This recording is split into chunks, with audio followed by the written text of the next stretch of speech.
Good morning all of you. आज हम electromagnetic waves and dielectric सबसे पहले हम कुछ बेसिक टर्म्स पढ़ेंगे। जैसे कि हमारा वेक्टर वेक्टर हम कैसे रिप्रेजेंट करते हैं, ए के ऊपर एरो से। इसमें हमारी वेक्टर दो चीज़ों को कंसिस्ट करता है, एक तो हमारा मैग्नीट्यूड होता है, एक उसकी डायरेक्शन होती है। मैग्नीट्यूड को हम इससे डिनोट करते हैं और जो हमारा डायरेक्शन को हम यहाँ पे ए कैप से डिनोट करते हैं। नेक्स्ट है surface charge density. Surface charge density को हम सिग्मा से हम इसको डिनोट करते हैं। तो हमारे चार्ज की वैल्यू क्या आ जाएगी, integration of sigma with respect to area, या फिर हम इसको डिफरेंट कोऑर्डिनेट से हम इसका डबल इंटीग्रेशन करके भी हम इसको लिख सकते हैं। नेक्स्ट है लाइन चार्ज डेंसिटी, जिसको हम लैम्डा से डिनोट करते हैं। तो हम इसे चार्ज कैसे निकालेंगे, integration of lambda with respect to length. Next है वॉल्यूम चार्ज डेंसिटी, जिसको हम रो से डिनोट करते हैं। तो हम इसे चार्ज कैसे निकालेंगे, integration of rho with respect to volume. और हम इसका डिफरेंट कोऑर्डिनेट से लिखे तो हमें इसका ट्रिपल इंटीग्रेशन करना पड़ेगा। नेक्स्ट है डेल ऑपरेटर। डेल ऑपरेटर क्या है, हमारा एक वेक्टर ऑपरेटर है जो हमें क्या बताता है कि हमारी जो फिजिकल क्वांटिटीज़ है वो हमारी कैसे चेंज होती है स्पेस के अंदर। It give information about the rate of change, spreading and rotation of a field. यह बताता है कि कोई भी चीज़ कितनी जल्दी से चेंज हो रही है, वो कितनी ज़्यादा स्प्रेड कर रही है या फिर नहीं कर रही, वो रोटेट कर रही है या फिर नहीं कर रही। वो हमें कहाँ से पता चलता है, डेल ऑपरेटर से पता लगता है। हमारा जो डेल होता है इसके बराबर होता है differentiation with respect to X I cap plus में differentiation with respect to Y J cap plus differentiation with respect to Z K cap. Operations कि अगर हम डेल का स्केलर प्रोडक्ट करें कोई भी फंक्शन के साथ तो उसे हम ग्रेडियंट कहते हैं। अगर हम डेल का डॉट प्रोडक्ट करें कोई भी वेक्टर फंक्शन के साथ उसे हम डाइवर्जेंस कहते हैं। और अगर हम डेल का क्रॉस प्रोडक्ट करें कोई भी वेक्टर फंक्शन के साथ उसको हम कर्ल कहते हैं। Gradient, the gradient of scalar function of X Y Z is represent by del F. जो हमारा ग्रेडियंट होता है स्केलर फंक्शन को उसको हम डेल एफ से डिनोट करते हैं। हम इसको फाइंड आउट कैसे करते हैं, differentiation of function respect to X I cap plus में differentiation of function respect to Y J cap plus differentiation of function respect to Z K cap. और जहाँ पे हमारी आई जे के क्या है, हमारे यूनिट वेक्टर है जो कि हमारे डायरेक्शन को बताते हैं। फिजिकल सिग्निफिकेंस कि हमारा जो ग्रेडियंट है वो हमारा यूज किस लिए होता है, it tells us about the highest rate of change of function along its magnitude and direction. ये हमें बताते हैं कि कौन सी डायरेक्शन और कौन सी जगह पे कितने अमाउंट में हमारा फंक्शन सबसे ज़्यादा चेंज होगा, वो हमें क्या बताता है, ग्रेडियंट बताता है। फॉर एग्जाम्पल हमारा क्वेश्चन है find the gradient of function X by Z equal to X plus 2y² plus 3z² at 1 2 3 point. हमें इस फंक्शन का ग्रेडियंट निकालना है 1 2 3 पॉइंट पे। तो सबसे पहले हम क्या करेंगे, हमारा फॉर्मूला लिख लेंगे। अभी हम क्या करेंगे, फंक्शन का डिफरेंशिएशन करेंगे रिस्पेक्ट टू एक्स। यहाँ पे हमारे एक्स की टर्म है नहीं तो कॉन्स्टेंट तरह एक्ट करेंगे। एक्स का डिफरेंशिएशन क्या हो जाएगा, 1 हो जाएगा, तो 1 आई कैप प्लस में फंक्शन का डिफरेंशिएशन करेंगे रिस्पेक्ट टू वाई। यहाँ वाई है नहीं, इसका डिफरेंशिएशन 0, इसका भी 0, इसका डिफरेंशिएशन क्या आ जाएगा, पावर आगे आ जाएगी और 1 पावर माइनस हो जाएगी, तो इसका क्या आएगा 4y जे कैप प्लस में सेम ऐसे इन दोनों में z है नहीं तो इनका 0 हो जाएगा। इसका डिफरेंशिएशन करेंगे पावर आगे आ जाएगी तो हमारा 6z के कैप आ जाएगा। अब हम क्या करेंगे, y और z की वैल्यू पुट कर देंगे इस पॉइंट से, और जैसे हम वैल्यू पुट करेंगे हमारा आंसर क्या आ जाएगा 1 आई कैप प्लस में 8 जे कैप प्लस में 18 के कैप। तो इस समय क्या पता चल रहा है कि move from 1 to 3 to the 1 8 18 to increase the function fastest, कि हमें 1 to 3 से हमें 1 8 18 तक मूव करना चाहिए हमारे फंक्शन को बहुत जल्दी चेंज करने के लिए। नेक्स्ट है divergence. Divergence of a vector tales how much the field is separating out and converging from a point. Divergence में क्या होता है कि कोई भी हमारी जो फील्ड है, मैग्नेटिक फील्ड है, इलेक्ट्रिक फील्ड है, वो हमारी कितनी तो सेपरेट करे एक पॉइंट से, या फिर हमारे एक पॉइंट पे कितने कन्वर्ज कर रही है हमें ये बताती है। ठीक है, ये हमारी क्या एक स्केलर क्वांटिटी है, मतलब कि हमारे पास इसका सिर्फ मैग्नीट्यूड होता है, इसकी डायरेक्शन नहीं होती। डाइवर्जेंस का तो हमारा डॉट प्रोडक्ट होता है कोई भी डेल ऑपरेटर के साथ विद द वेक्टर। तो हमारी इसकी वैल्यू निकलेगी, जो हमारा फंक्शन का एक्स पार्ट है उसका डिफरेंशिएशन करेंगे रिस्पेक्ट टू एक्स, जो हमारा वाई पार्ट है उसका differentiation respect to Y, and Z part करेंगे रिस्पेक्ट टू जेड। जहाँ पे हमारा जो वेक्टर ए वेक्टर क्या होगा हमारा ए एक्स आई प्लस में ए वाई जेड प्लस में ए जेड के कैप, यहाँ function of X Y Z है। इसका मतलब क्या है, अभी जो हमारा डिफरेंशिएशन कर रहे हैं पहले हम पूरे फंक्शन का कर रहे थे, बट हम इसके अंदर सिर्फ इस पार्ट का डिफरेंशिएशन करेंगे। सेम नेक्स्ट क्वेश्चन में इसका डिफरेंशिएशन करेंगे और इसके अंदर हमारा इसका डिफरेंशिएशन करेंगे। फिजिकल सिग्निफिकेंस कि हमारा जो डाइवर्जेंस होता है वो हमें क्या बताता है। It measure the net rate of flow, जिसको हम फ्लक्स भी कहते हैं, generated by a vector field पर unit volume around a point, कि हमारे पॉइंट के अराउंड जो हमारा वेक्टर है वो कितना फ्लक्स जनरेट कर रहा है पर यूनिट वॉल्यूम, उसको हम क्या कहते हैं, डाइवर्जेंस कहते हैं। ये मेनली हमारे 3 टाइप के होते हैं, डाइवर्जेंस, कन्वर्जेंस एंड जीरो। जो हमारी डाइवर्जेंस की वैल्यू पॉजिटिव होगी उस टाइम पे ये क्या करेगा, डाइवर्ज करेगा, जिसको हम स्प्रेडिंग आउट भी कहते हैं। हम इसको सोर्स कहते हैं क्योंकि हमारे सोर्स से एनर्जी निकलती है। सेम अगर हमारी डाइवर्जेंस की वैल्यू नेगेटिव आई, इसको हम कन्वर्जिंग करेंगे क्योंकि हमारी जो फील्ड है हमारी इसके अंदर आती है, कमिंग इन होती है, और हम इसको सिंक कहते हैं क्योंकि सारी फील्ड इसके अंदर हमारे पास में एंटर कर जाती है।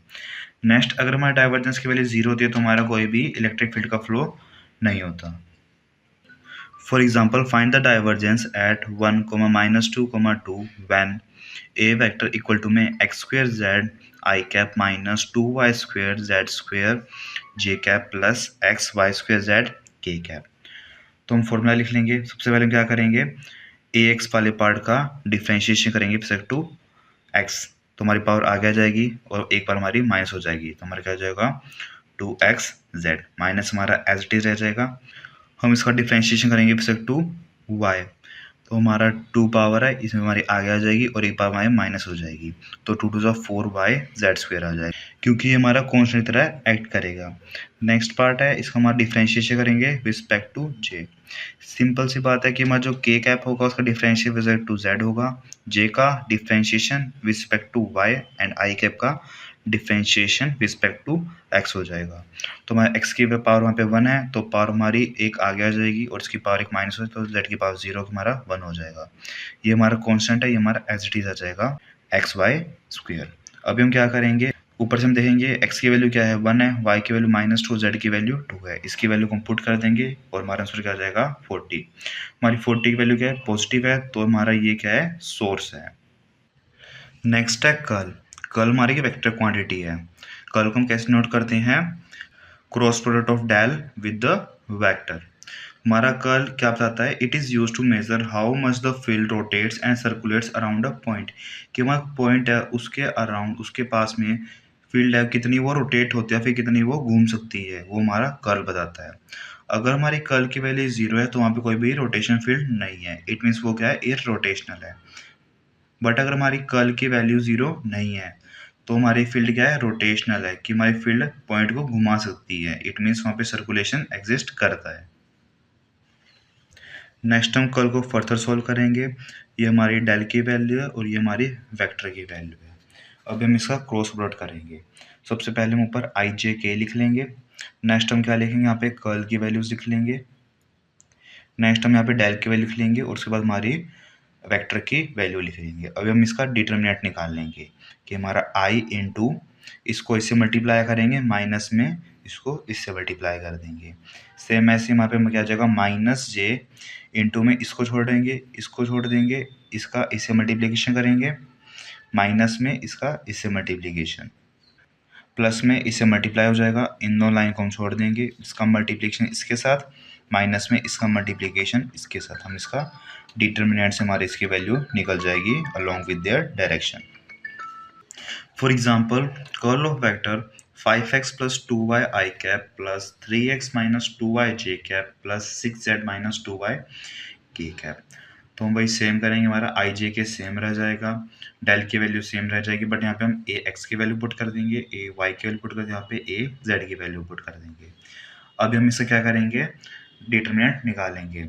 आई इंटू के अंदर हम क्या करेंगे, इन दोनों को छोड़ के इसका मल्टीप्लिकेशन इसके साथ कर देंगे, सेम इसका मल्टीप्लिकेशन इसके साथ हो जाएगा, माइनस जे कैप इंटू में क्या करेंगे, इन दोनों को छोड़ देंगे, इसका मल्टीप्लिकेशन इसके साथ, इसका मल्टीप्लिकेशन इसके साथ। सेम ऐसे ही हम प्लस में के का मल्टीप्लाई कर देंगे और इसके अंदर क्या आ जाएगा, इन दोनों को हम छोड़ देंगे, इसका मल्टीप्लिकेशन इसके साथ आ जाएगा और इसका मल्टीप्लिकेशन इसके साथ आ जाएगा। नेक्स्ट हम क्या करेंगे, सर डिफरेंशिएशन कर लेंगे, रिस्पेक्ट टू वाई करना है, ये कांस्टेंट, इसकी वैल्यू 0 हो जाएगी, वाई की वैल्यू -2 आ जाएगी, यहाँ पे हमारे जेड की टर्म नहीं है, पूरा कांस्टेंट है तो इसकी वैल्यू 0 आ जाएगी, इंटू आई कैप माइनस, अभी हम इसका डिफरेंशिएशन रिस्पेक्ट टू एक्स कर देंगे, एक्स की कोई टर्म है नहीं, इसका डिफरेंशिएशन 0 हो जाएगा, जेड के रिस्पेक्ट में करना है, यहाँ जेड कोई वैल्यू है नहीं, इसका डिफरेंशिएशन 0 हो जाएगा, इंटू जे कैप प्लस में एक्स का डिफ्रेंशिएशन करेंगे, यहाँ पावर 1 है, पावर आगे जाएगी, एक्स की पावर 0 इंटू 1 हो जाएगा, कॉन्स्टेंट डिफ्रेंशिएशन 0 हो जाएगा, इसकी पावर वैल्यू क्या जाएगी 3 हो जाएगी। माइनस है differentiation respect to Y, plus में इसका डिफ्रेंशिएशन 0 हो जाएगा, वाई की पावर आगे जाएगी, एक बार माइनस हो जाएगी, इसका डिफ्रेंशिएशन 2 आ जाएगा। तो हमारा -2 आई कैप प्लस ये 0 ही है, और 3 - 2 के कैप आ जाएगा। टॉपिक है relationship between electric field and potential, कि हमारा इलेक्ट्रिक फील्ड और पोटेंशियल बीच में रिलेशन क्या होता है। सबसे पहले हम पढ़ेंगे हमारा इलेक्ट्रिक पोटेंशियल होता क्या है, इसको हम वी से डिनोट करते हैं। It tells us how much electric energy a unit positive charge has at a point, कि हमारा जो कोई पॉइंट है उस पर कितनी हमारे पास में इलेक्ट्रिक एनर्जी है, उसको हम इलेक्ट्रिक पोटेंशियल कहते हैं। इलेक्ट्रिक फील्ड जिसको हम ई वेक्टर से डिनोट करते हैं। It tells us how strongly and in which direction a charge will move, कि हमारा जो कोई चार्ज है वो हमारा कौन सी डायरेक्शन में और कितनी तेजी से मूव कर सकता है, उसको हम इलेक्ट्रिक फील्ड कहते हैं। एज वी नो कि हमारा वर्क डन किसके बराबर होता है, फोर्स इंटू डिस्टेंस के बराबर होता है। तो हमारा डी डब्ल्यू इक्वल टू में एफ इंटू डी एक्स आ जाएगा। और हमारे जो इलेक्ट्रिक फील्ड का फॉर्मूला क्या होता है, फोर्स पर यूनिट चार्ज होता है। तो यहाँ से हमारी एफ की वैल्यू आ जाएगी, इलेक्ट्रिक फील्ड इंटू चार्ज आ जाएगा। अभी हम क्या करेंगे, सेकेंड से हमारी फोर्स की वैल्यू हम फर्स्ट के अंदर पुट कर देंगे। तो हमें क्या आ जाएगा, डी डब्ल्यू इक्वल टू में Q not E dot D x. जब हम यहाँ से डॉट को रिमूव करेंगे तो हम इसको कैसे रिमूव कर सकते हैं, डी एक्स इक्वल टू में D x into cos theta, theta की वैल्यू से हमारी क्या है 180 डिग्री है। तो हम इसकी जगह देंगे कोस थीटा देंगे, डॉट प्रोडक्ट की जगह वैल्यू पुट कर देंगे 180। हमारा कोस 180 क्या होता है -1 होता है, तो हम इसको -1 से मल्टीप्लाई कर देंगे। तो हमारी डी डब्ल्यू की वैल्यू क्या आ जाएगी, minus Q not electric field into D x. Next हमें पता है कि हमारा जो पोटेंशियल किसके बराबर होता है, work done per unit charge के बराबर होता है। तो हम दोनों साइड को डिफ्रेंशिएशन कर देंगे दोनों साइड, तो हमारा क्या आ जाएगा, D V equal to D W upon में क्यू नॉट, ये हमारी फोर्थ इक्वेशन हो जाएगी। अब हम क्या करेंगे, हमारी थर्ड की वैल्यू को फोर्थ में पुट करेंगे, जो हम पोटेशियम का फॉर्मूला था उसके अंदर हमारी वर्क डन की वैल्यू को पुट कर देंगे। तो हमारे से क्यू नॉट से क्यू नॉट कैंसिल हो जाएगा, तो हमारा क्या बच जाएगा, minus electric field into D X बच जाएगा। और यहीं से हमारे इलेक्ट्रिक फील्ड निकालेंगे, इलेक्ट्रिक फील्ड का फॉर्मूला क्या हो जाएगा, minus differentiation of V respect to X. ये हमारा 1D के अंदर रिलेशनशिप हो गया इलेक्ट्रिक फील्ड एंड पोटेंशियल का, जहाँ पे हमारी वी का एक स्केलर क्वांटिटी है। यहीं पे अगर हम 3D के अंदर चेक करें तो हमारे 3D के अंदर क्या हो जाएगा, हमारा इलेक्ट्रिक फील्ड किसके बराबर हो जाएगी, माइनस ग्रेडियंट ऑफ पोटेंशियल के बराबर हमारी इलेक्ट्रिक फील्ड हो जाएगी। The change of potential respect to distance is known as potential gradient, कि जब हम पोटेंशियल को रिस्पेक्ट टू डिस्टेंस चेंज करते हैं उसको हम पोटेंशियल ग्रेडियंट कहते हैं। Electric field is negative gradient of potential, जो हमने अभी पढ़ा था कि मतलब इलेक्ट्रिक फील्ड क्या है, नेगेटिव ग्रेडियंट है पोटेंशियल का। Negative sign indicates potential decrease in the direction of electric field. Negative sign से हमें क्या पता चलता है कि जैसे हमारी इलेक्ट्रिक फील्ड बढ़ेगी वहाँ पे हमारा जो पोटेंशियल होगा वो हमारा कम होगा। हमारी इलेक्ट्रिक फील्ड की यूनिट क्या हो जाएगी, यहाँ से पोटेंशियल यूनिट क्या होती है वापस में वोल्टेज, और हमारी डिस्टेंस की यूनिट क्या होती है मीटर, तो हमारी क्या हो जाएगी वोल्ट पर मीटर। नेक्स्ट टॉपिक है डाइलेक्ट्रिक पोलराइजेशन। डाइलेक्ट्रिक पोलराइजेशन होता क्या है, इसको हम पी वेक्टर से डिनोट करते हैं। The electric dipole movement induced per unit volume of the dielectric material when placed in the external field is known as dielectric polarisation, कि जब हम डाइलेक्ट्रिक मटेरियल को एक्सटर्नल फील्ड में उसको प्लेस करते हैं उस टाइम पे उसके अंदर जो डाइपोल मूवमेंट जनरेट होती है पर यूनिट वॉल्यूम के अकॉर्डिंग, उसको हम डाइलेक्ट्रिक पोलराइजेशन कहते हैं। कि हमारा जो कैपेसिटर होता है उसमें आपस में दो कंडक्टर होते हैं जिनका कुछ एरिया होता है, बीच में सेपरेशन होता है कुछ लेंथ का, और इसके बीच में हम क्या रखते हैं, हमारा डाइलेक्ट्रिक स्लैब रखते हैं, और ये हमारे कोई एक्सटर्नल फील्ड बाहर से इंसिडेंस कर रही होती है। हमारे इसमें एल क्या है, लेंथ बिटवीन प्लेट्स है, ए हमारा क्या है एरिया ऑफ प्लेट है, एंड क्यू हमारा क्या है चार्ज है। तो हमारा इंड्यूस्ड डाइपोल मोमेंट किसके बराबर होगी, चार्ज इंटू लेंथ के बराबर हो जाएगी, और हमारा जो वॉल्यूम ऑफ डाइलेक्ट्रिक स्लैब कितना हो जाएगा, एरिया इंटू लेंथ हो जाएगा। और हमें पर डेफिनेशन में पढ़ा है कि हमारा डाइलेक्ट्रिक पोलराइजेशन फॉर्मूला क्या होता है, induced dipole moment divide by में वॉल्यूम ऑफ स्लैब। तो हम इन दोनों को डिवाइड कर देंगे, लेंथ से लेंथ हमारा कैंसिल हो जाएगा, तो इसकी वैल्यू हमारी क्या हो जाएगी, चार्ज अपॉन में एरिया, जिसको हम सिग्मा से डिनोट करते हैं इंड्यूस सरफेस चार्ज डेंसिटी। हमारी इसकी यूनिट क्या हो जाएगी, चार्ज यूनिट क्या होती है कूलम, एरिया की यूनिट क्या होती है मीटर स्क्वायर, तो हमारी यूनिट क्या हो जाएगी coulomb per metre square. Next topic है डिस्प्लेसमेंट करंट, कि डिस्प्लेसमेंट करंट होता है क्या है। According to the Ampere circuit law, कि हमारा जो इंटीग्रल ऑफ मैग्नेटिक फील्ड हमारा किसके बराबर होता है, यू नॉट इंटू करंट के बराबर होता है। But according to the Maxwell there is another current in the circuit को डिस्प्लेसमेंट करंट। कि मैक्सवेल का कहना ये था कि इसके अकॉर्डिंग सर्किट के अंदर हमारा एक और करंट होता है जिसको हम डिस्प्लेसमेंट करंट भी कहते हैं, जिससे का हमारा फॉर्मूला क्या बन जाता है, integral of magnetic field respect to length equal to में mu naught into current plus में displacement current. Displacement current is the current that flow between the parallel plates of capacitor due to the change in electric field, जिसको हम flux भी कहते हैं per unit time. Displacement current क्या होता है, हमारे करंट होता है जो हमारा जो कैपेसिटर दो प्लेट होती है उनके बीच से फ्लो करता है, उसको हम डिस्प्लेसमेंट करंट कहते हैं। वो हमारा किसके कारण फ्लो होता है, जो हमारा इलेक्ट्रिक फील्ड के अंदर जो हमारा चेंज होता है, बल्कि जो हमारा फ्लक्स के में चेंज होता है उससे कारण हमारा जो करंट फ्लो होता है, क्योंकि इसके बीच में कोई कंडक्शन पॉइंट हमारे पास में है नहीं, हमारा एयर या फिर हमारे पास में कोई मटेरियल होता है, तो फिर इस करंट को हम डिस्प्लेसमेंट करंट कहते हैं। जो हमारी फोर्थ मैक्सवेल इक्वेशन है कि line integral of magnetic field over closed path is equal to the total current pass through it, कि जो हमारा इंटीग्रेशन होगा मैग्नेटिक फील्ड का वो हमारा किसके बराबर होगा, उस जितना करंट उसके अंदर से पास हो रहा है उसके बराबर वो होगा। अभी हम डेरिवेशन करेंगे डिस्प्लेसमेंट करंट की। तो हम सबसे पहले हम क्या करेंगे, हम आई को हम यहाँ पे करंट डेंसिटी से चेंज कर देंगे। हमारा करंट डेंसिटी किससे बराबर होता है, करंट पर यूनिट एरिया के बराबर होता है। तो यहीं से हमारे आई की वैल्यू निकालेंगे, आई की वैल्यू क्या हो जाएगी, करंट डेंसिटी इंटू एरिया। तो हमने इसकी वैल्यू यहाँ पे पुट कर दी है। स्टोक्स थ्योरम क्या कहते हैं कि जो हमारा integration of magnetic field with respect to length, इसको हम क्या लिख सकते हैं, double integration of curl of magnetic field with respect to area. अभी हम यहीं से इसकी वैल्यू को सब्स्टिट्यूट कर देंगे। आफ्टर सब्स्टिट्यूशन हमारा जो इंटीग्रेशन अब कैंसिल आउट हो जाएगा, हमारा क्या बच जाएगा, curl of magnetic field equal to में करंट डेंसिटी के बराबर हो जाएगा। हम दोनों साइड डाइवर्जेंस ले लेंगे, मान लो कि हमारा dot product with the curl, और जो हमारा जो डाइवर्जेंस ऑफ द कर्ल की वैल्यू क्या होती है, हमारी हमेशा जीरो होती है। इट मीन्स हमारे इस पार्ट की वैल्यू क्या हो जाएगी, जीरो हो जाएगी। तो फिर जो हमारा डाइवर्जेंस ऑफ करंट डेंसिटी है वो हमारा किसके बराबर हो जाएगा, जीरो के बराबर हो जाएगा। बट जो हमारी इक्वेशन ऑफ कंटिन्यूटी वो कहते हैं कि जो हमारा डाइवर्जेंस ऑफ करंट डेंसिटी किसके बराबर होता है, नेगेटिव डिफरेंशिएशन ऑफ रो के बराबर होता है। रो हमारा क्या है, वॉल्यूम चार्ज डेंसिटी है। अगर हम दोनों इक्वेशन को कंपेयर करें तो हमें क्या पता चलता है कि हमारी जो डाइवर्जेंस ऑफ करंट डेंसिटी है वो हमारा कभी भी जीरो होगा नहीं। तो हम कंसिडर करते हैं कि हमारी एक और टर्म मिसिंग है जो क्या है, जेडी, डिस्प्लेसमेंट करंट डेंसिटी, जिसको हम इक्वेशन 1 के अंदर हम ऐड कर देंगे। तो हमारी इक्वेशन बन जाएगी curl of divergence of magnetic field equals to में curl of current density plus में डिस्प्लेसमेंट करंट डेंसिटी। इसकी वैल्यू हमारी जीरो हो जाएगी सेम से, हमारे क्या जाए divergence of current density plus में divergence of displacement current density. इसकी वैल्यू हमने यहाँ ऊपर से फाइंड आउट की है, यहाँ हम इसको पट कर देंगे, negative of differentiation of rho. Next हम यहाँ से डाइवर्जेंस ऑफ डिस्प्लेसमेंट करंट की हम यहाँ से वैल्यू निकाल लेंगे, जो कि हमारे पास में क्या आ जाएगी, differentiation of rho respect to time. जो हमारा गॉस लॉ होता है फर्स्ट लॉ, उसके अकॉर्डिंग हमारा जो डाइवर्जेंस ऑफ डी हमारे किसके बराबर होता है, रो के बराबर होता है।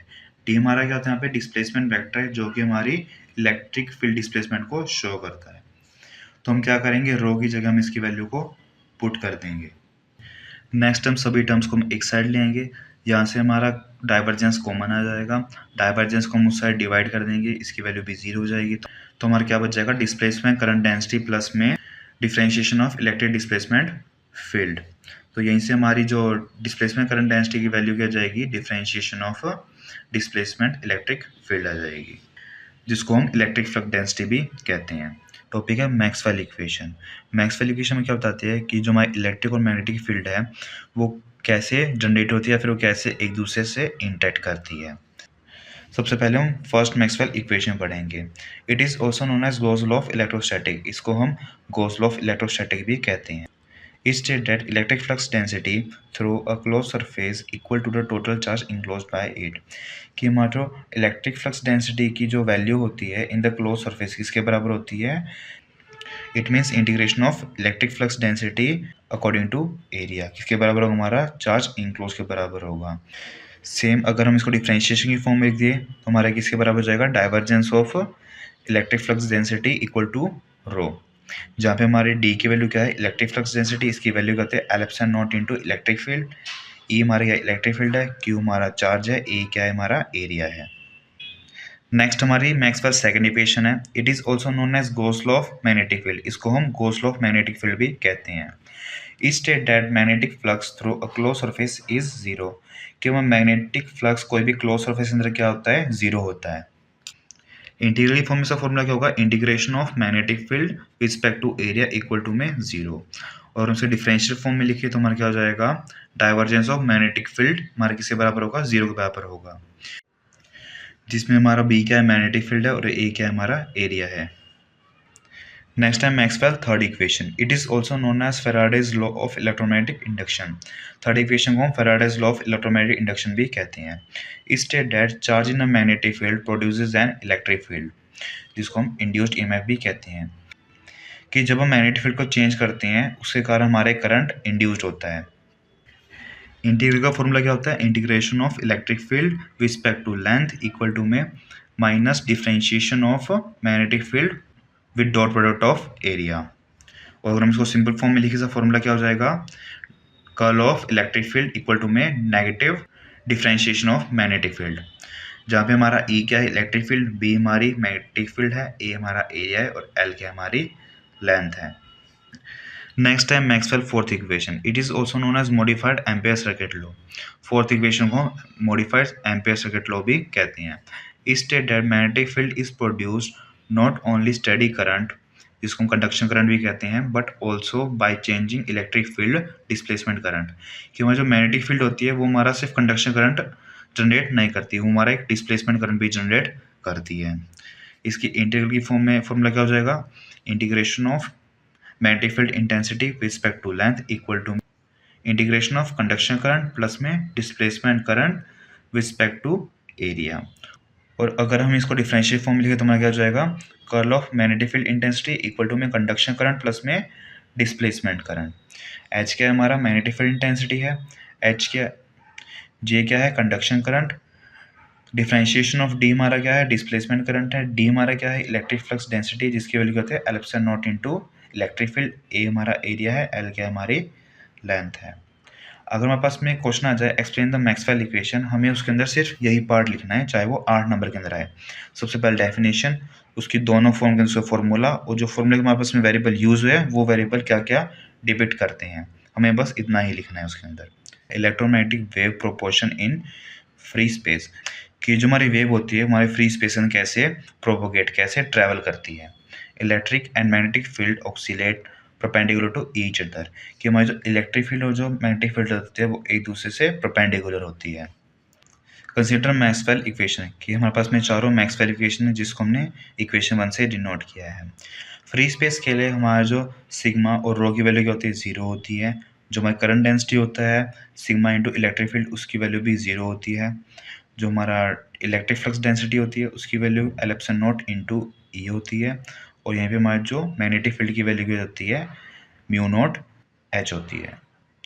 अभी हम क्या करेंगे, इन सब की वैल्यू को हम फर्स्ट इक्वेशन के अंदर सब्स्टिट्यूट कर देंगे। After substitute divergence of electric field हमारा जीरो हो जाएगा, डाइवर्जेंस ऑफ मैग्नेटिक फील्ड हमारा जीरो हो जाएगा, कर्ल ऑफ इलेक्ट्रिक फील्ड हमारा किसके बराबर होगा, minus mu naught differentiation of magnetic field intensity, और हमारा कर्ल ऑफ मैग्नेटिक फील्ड किसके बराबर हो जाएगा, epsilon not into differentiation of electric field. Next हमारी जो 3C इक्वेशन थी मैक्सवेल की थर्ड इक्वेशन थी, हम उसके दोनों साइड कर ले लेंगे।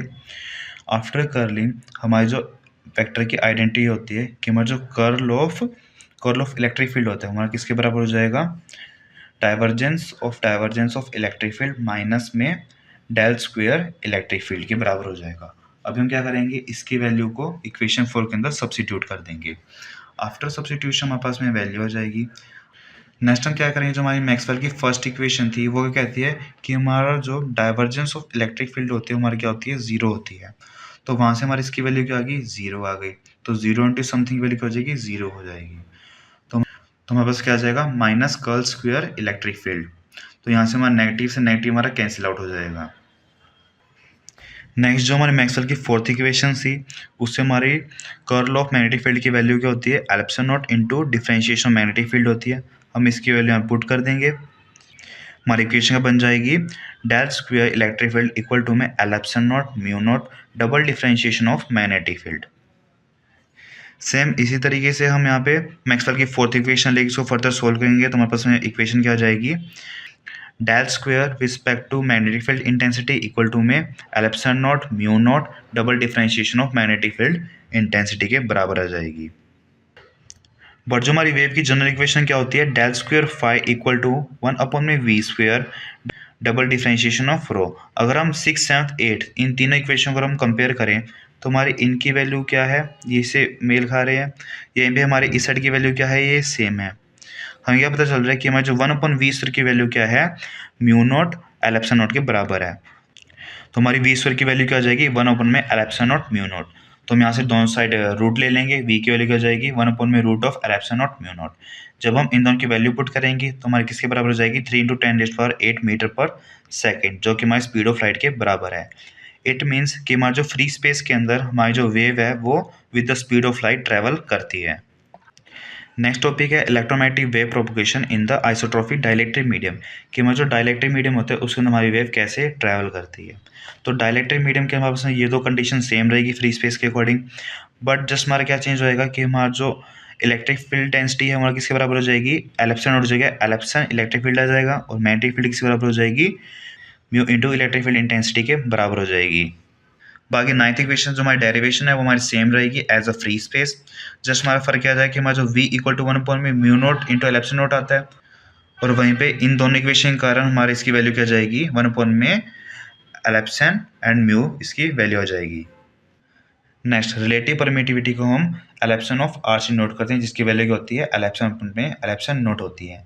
तो हम यहाँ से एल एप्सिलॉन की वैल्यू फाइंड आउट कर लेंगे, जो क्या जाएगी, relative permittivity into L epsilon note. ऐसे हमारी रिलेटिव परमिएबिलिटी होती है, रिलेटिव परमिएबिलिटी हमारी मैग्नेटिक फील्ड की होती है म्यू आर, इसकी वैल्यू क्या होती है, म्यू ऊपर में म्यू नोट होती है।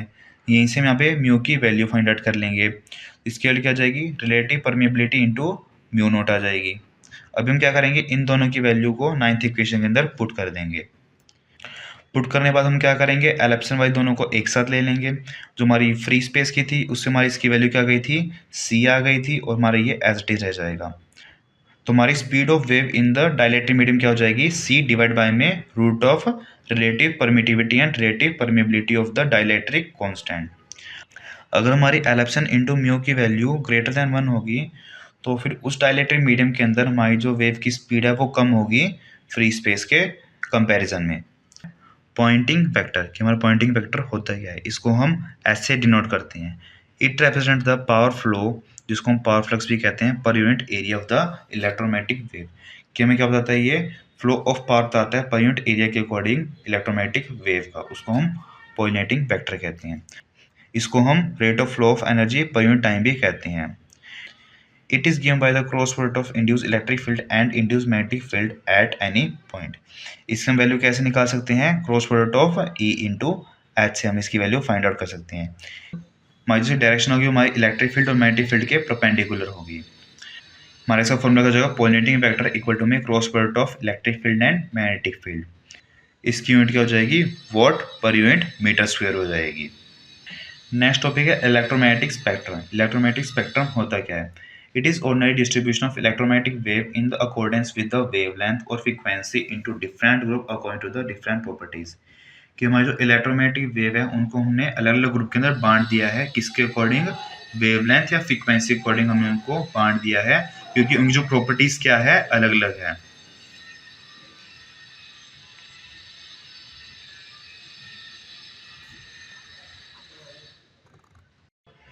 अभी हम इलेक्ट्रोमैग्नेटिक स्पेक्ट्रम के डिफरेंट रीजन के बारे में पढ़ेंगे। जब हम रेडियो वेव से गामा रे तरफ मूव करते हैं उस टाइम हमारी वेवलेंथ क्या होती है, डिक्रीज होती है, बट जो हमारी फ्रीक्वेंसी क्या होती है, इंक्रीज होती है। फर्स्ट रीजन है रेडियो वेव। रेडियो वेव की वेवलेंथ 1 मीटर से ग्रेटर होती है और फ्रीक्वेंसी क्या होती है, स्मॉलर देन 3 × 10⁸ हर्ट्ज से छोटी होती है। रेडियो वेव्स जनरेट कहाँ से होती है, एंटीटीना या ऑक्सीलेटर से जनरेट होती है, और ये हमारी ब्रॉडकास्टिंग एफएम हो गया या कम्युनिकेशन के लिए हमारी यूज़ होती है। नेक्स्ट रीजन है माइक्रोवेव। माइक्रोवेव की वेवलेंथ 1 नैनोमीटर से लेके 1 मीटर तक होती है। इसकी फ्रीक्वेंसी 3 × 10⁸ से लेके 3 × 10⁻11 तक होती है। ये हमारी मैग्नेट्रॉन से प्रोड्यूस होती है। ये हमारी रेडार और कुकिंग या फिर सैटेलाइट से कम्युनिकेशन के लिए भी यूज़ होती है। नेक्स्ट है इंफ्रारेड लाइट। इंफ्रारेड हमारी 700 नैनोमीटर से 1 मीटर तक होती है। और उसकी फ्रिक्वेंसी 3 × 10⁻11 से लेके 4 × 10⁻14 तक होती है। ये हमारी हॉट बॉडी से जनरेट होती है। इसके यूजेस क्या है, ये हमारे रिमोट कंट्रोल के अंदर यूज़ होती है और हीट सेंसर के अंदर हमारी ये यूज़ होती है। नेक्स्ट है विजिबल लाइट। विजिबल लाइट 400 से 700 नैनोमीटर तक इसकी वेवलेंथ होती है। 4 × 10⁻14 से लेके 7.5 × 10⁻14 तक इसकी फ्रीक्वेंसी होती है। ये सनलाइट या फिर लैंप से जनरेट होती है। ये हमें देखने के लिए हेल्प करती है। नेक्स्ट रीजन है अल्ट्रावायलेट रीजन। इसकी वेवलेंथ 10 to 400 नैनोमीटर होती है। फ्रीक्वेंसी 7.5 × 10⁻4 से लेके 3 × 10⁻16 तक होती है। अल्ट्रावायलेट रेज हमारी मरकरी लैंप से प्रोड्यूस होती है और ये हमारी बैक्टीरिया को किल करने के लिए या फिर फ़ोन के गार्ड को पेस्ट करने के लिए यूज़ होती है। नेक्स्ट रीज़न है एक्सरे। एक्सरे की 0.1 से 10 नैनोमीटर तक की वेवलेंथ होती है। इसकी फ्रीक्वेंसी 3 × 10⁻18 से लेके 3 × 10⁻19 तक होती है और ये हमारी मेडिकल में यूज़ होती है या फिर सिक्योरिटी के अंदर हमारी ये यूज़ होती है। नेक्स्ट है गामा रेस। गामा रेस की वेवलेंथ 0.01 नैनोमीटर से कम होती है, बट इसकी फ्रीक्वेंसी 3 × 10⁻19 से ज़्यादा होती है। ये हमारी कैंसर ट्रीटमेंट और न्यूक्लियर रिएक्शन के अंदर यूज़ होती है। Thanks for watching. If you have any doubt, you can comment down in the comment box. Thank you.